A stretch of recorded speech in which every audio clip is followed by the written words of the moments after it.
जय हिंद दोस्तों। आप देख रहे हैं सत्य तक प्रमोद झा के साथ। दोस्तों, मेरा नाम अरुण है और मैं चंडीगढ़ के एक छोटे से गांव का रहने वाला हूं। ये बात आज से 3 साल पहले की है, जब मैं पढ़ाई किया करता था और मेरे गांव के ही कुछ दोस्त थे जो मेरे साथ ही पढ़ा करते थे। हालांकि सभी मेरे दोस्त थे, पर एक दोस्त था, राजेश, जो पढ़ाई में बहुत अच्छा था। वह अक्सर अलग अलग जगह के फॉर्म भरा करता था, इस उम्मीद में कि कहीं कोई नौकरी मिल जाए। एक दिन मैं जब राजेश के साथ स्कूल से अपने घर लौट रहा था, तो राजेश ने कहा, भाई, यहाँ से कुछ दूरी पर एक नया स्कूल खुला है जिसमें मैंने शिक्षक के लिए अप्लाई किया है। मेरे चाचा भी उसी स्कूल में काम करते हैं, तो मैं वहाँ इंटरव्यू के लिए जा रहा हूँ। उसकी यह बात सुनकर मैं बहुत खुश हो गया। मैंने उससे चुटकी लेते हुए कहा, वाह भाई वाह, अब तो तुम पैसे कमाने लगे, बड़े आदमी बन जाओगे। जिस पर राजेश ने कहा, हाँ भाई, बढ़िया तो है, पर मुझे तुमसे एक छोटी सी मदद चाहिए। उसकी बात सुनकर मैं राजेश से कहा, हाँ हाँ, क्यों नहीं, क्या मदद चाहिए बता ना। तो राजेश ने कहा कि ज़्यादा कुछ नहीं, आने वाले संडे को मेरा इंटरव्यू है। तुम मुझे इंटरव्यू खत्म होने के बाद शाम को घर वापस लेने के लिए स्कूल चले आना। इस पर मैंने खुशी खुशी उसे लाने की हाँ बोल दी। उसका इंटरव्यू रविवार को था। उसने मुझे शाम 6 बजे लेने आने को कहा था। इस पर मैं तैयार हो गया। इंटरव्यू से एक दिन पहले शाम को मैं खाना खा रहा था, तभी मैंने सुना कि मेरे पिता मेरी माँ से कह रहे थे कि कल पास के एक स्कूल में मुझे बुलाया है। दरअसल वहाँ कुछ लोगों का इंटरव्यू है। स्कूल वाले चाहते हैं कि उन बच्चों का इंटरव्यू मैं लूं। यह बात सुनते ही मैं खाना खाते खाते रुक गया और उनकी बातें ध्यान से सुनने लगा। मेरे पिता ने माँ से आगे कहा, पर मैं वहां जाने से मना कर दिया क्योंकि वो जगह ठीक नहीं है। उनकी बात सुनकर मैं चौंक गया और मैंने बीच में ही अपने पिता से पूछ लिया, क्यों, ऐसा क्या है उस जगह में। तब मेरे पिता ने मेरी तरफ देखते हुए बताया, उस स्कूल का रास्ता जिस जगह से होकर गुजरता है, वो जगह बहुत खतरनाक है। रात के वक्त उस रास्ते से कोई नहीं गुजरता। रात को उस रास्ते से गुजरने में जान का खतरा है। अब तक वहां रात को गुजरने वालों में से कई लोगों की जान जा चुकी है। लोगों का तो यहां तक कहना है कि वह जगह श्रापित है, इसलिए उस स्कूल को बंद करवा दिया गया था।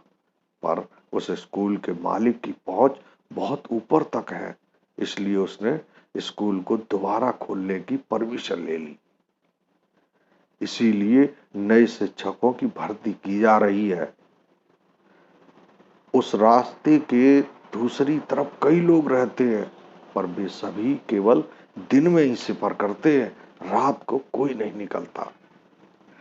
दरअसल उस जगह से दूर दूर तक कोई स्कूल नहीं था, इसीलिए वहां स्कूल खोलना काफी फायदे का सौदा था। इसीलिए यह स्कूल खोला गया था। उनकी यह बात सुनकर मेरे होश उड़ गए, पर मैं चुप रहा। मैं नहीं चाहता था कि उन्हें यह बात पता चले कि मैं राजेश को कल स्कूल से शाम को वापस लेने जा रहा हूं, क्योंकि यदि उन्हें यह बात बताई तो वो मुझे वहां कभी नहीं जाने देंगे। पर मुझे रात से राजेश से किया वादा निभाना जो था। मैं सुबह उठा और अपने काम में लग गया। मैं शाम होने का इंतजार कर रहा था। जैसे ही 5 बजे मैं तैयार होकर राजेश को लेने उसके स्कूल की तरफ चल पड़ा। दोस्तों, नवंबर का महीना चल रहा था। ठंड कुछ ज्यादा ही पड़ रही थी। देखते ही देखते अंधेरा होने लगा था। अब मुझे अपने पिता की कही हुई बातें याद आ रही थीं। उनकी वजह से कुछ डर भी लग रहा था। मैं आसपास किसी की तलाश कर रहा था ताकि पता चल सके कि मैं जिस रास्ते से जा रहा हूं वो सही भी है या नहीं। तभी मुझे खड़ा एक आदमी दिखाई पड़ा जो मुझे ही देखे जा रहा था। मैं उसके पास गया और स्कूल का रास्ता पूछा तो उसने बताया, सीधे चले जाओ, आगे तुम्हें स्कूल मिल जाएगा। इसके बाद मैं आगे बढ़ गया। अभी मैं कुछ कदम ही आगे चला था कि मेरा ध्यान आया कि देखूं वह आदमी किधर जा रहा है। पर मैं यह देखकर हैरान रह गया कि वह आदमी वहां मौजूद ही नहीं था।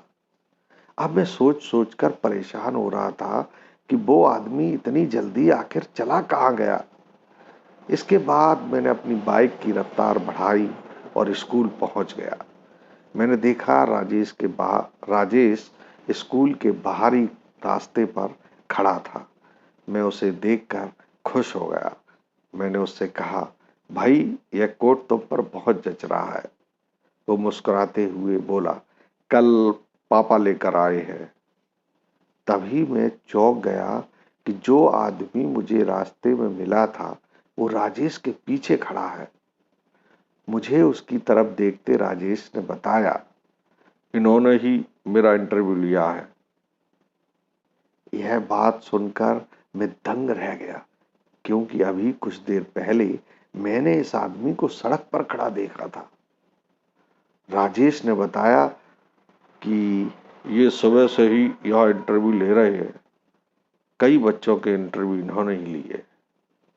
इस सब को देख जानकर मैं समझ नहीं पा रहा था कि आखिर मेरे साथ हो क्या रहा है। खैर, मैं तुरंत राजेश से कहा, अच्छा चलो बैठो, घर चलते हैं, शाम हो गई है। इस पर राजेश ने कहा, शाम नहीं, काफी अंधेरा हो गया है।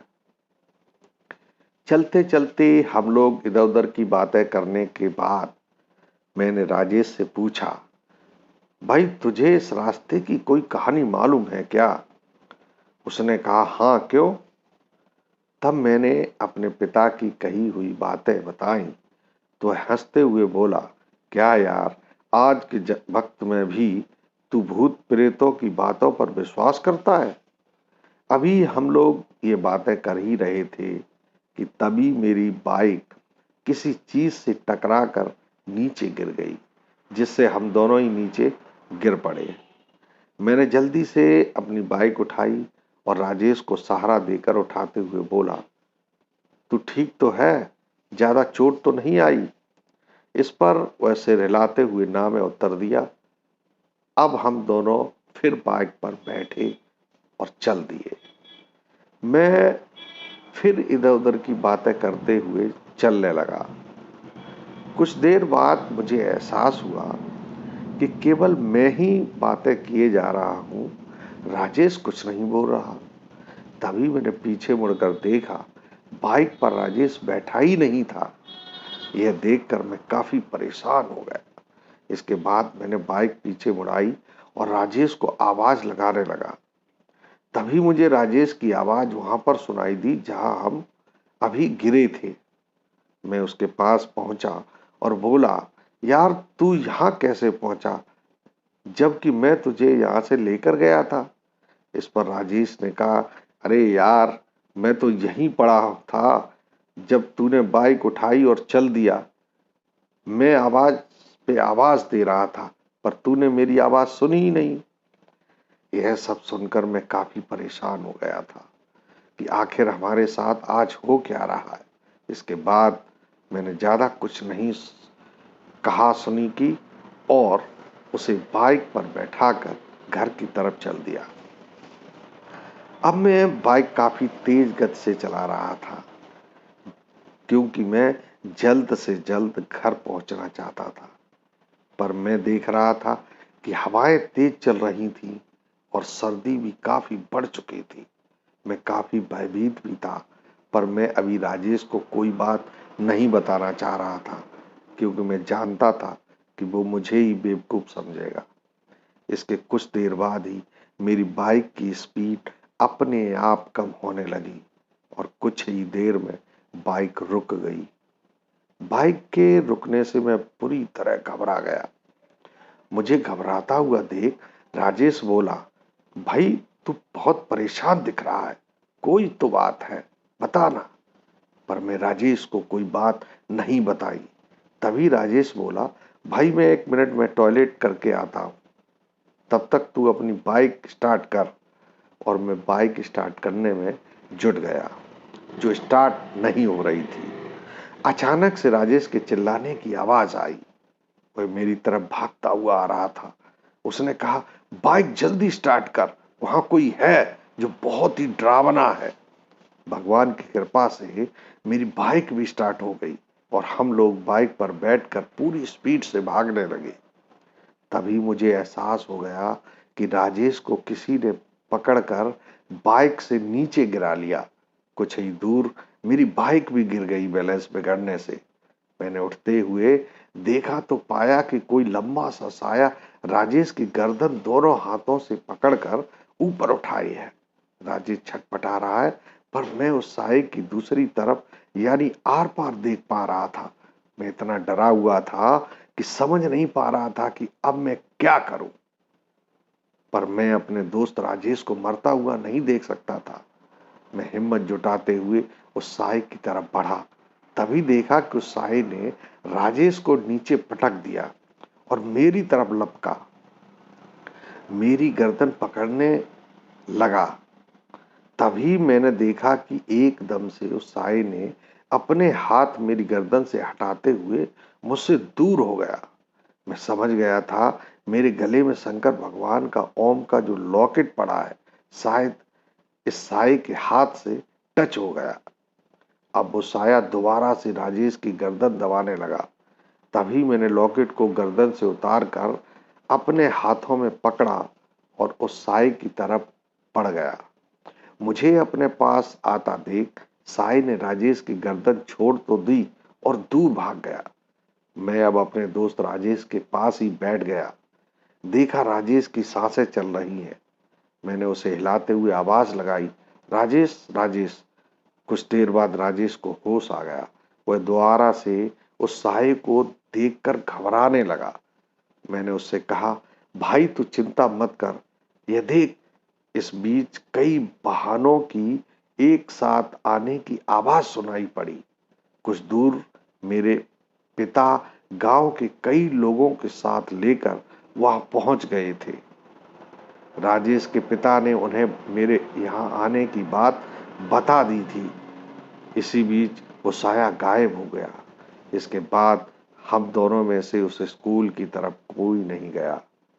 पर अब राजेश ने भी एक लॉकेट अपने गले में डाल रखा है।